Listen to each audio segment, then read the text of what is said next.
All right, now let's get some context of what we're seeing here tonight. Fox 26 political reporter Greg Groogan is speaking with Rice University political professor Mark Jones about today's big races. Yeah, I'm with the maestro of Texas political analysts once again, Mark Jones, for a lightning round on some of the top races. We are following, Mark, the marquee race here in Harris County. Sean Tier crushes Kim Ogg to be the Democratic nominee for DA. What happened? Well, the difficulty Ogg ran into is that she was very unpopular with Democratic primary voters, and the people who cast ballots in this election are Democratic primary voters.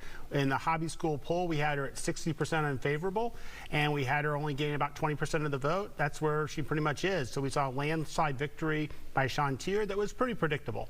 All right, over in the 18th Congressional District, where Sheila Jackson Lee was seeking an unprecedented 16th term, had a strong challenger in Amanda Edwards, but it looks like Sheila Jackson Lee is in good shape. Right. Jackson Lee has a substantial advantage over Edwards. We still don't have any election day votes in, but it's very unlikely that those votes would change the outcome of the race. Maybe they'll narrow it, maybe they'll widen it, but Sheila Jackson Lee will be returning to D.C. in January for another term.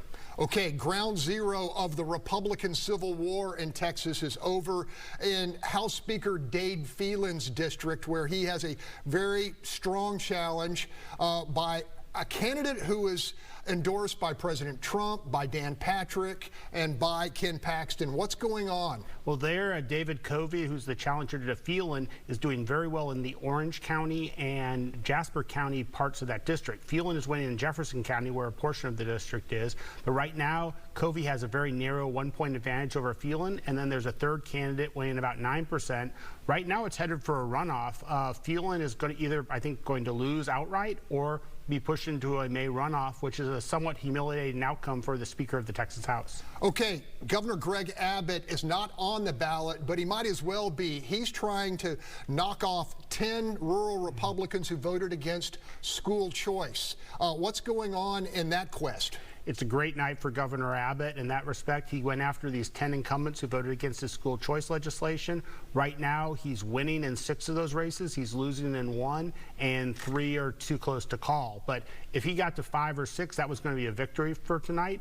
And he could get as high as 7 or 8, which means this is not only a victory in terms of restoring his political power or enhancing it, but it indicates that this will help pave the way for the passage of school choice legislation, which he really is strongly behind in the 2025 legislative session. You don't think there'll be a special session based upon these results? I don't think so, in part because while these people are losing, these incumbents are still going to be in office until January of 2025. So I don't think they're, having lost, they're going to be likely to want to pass school choice legislation.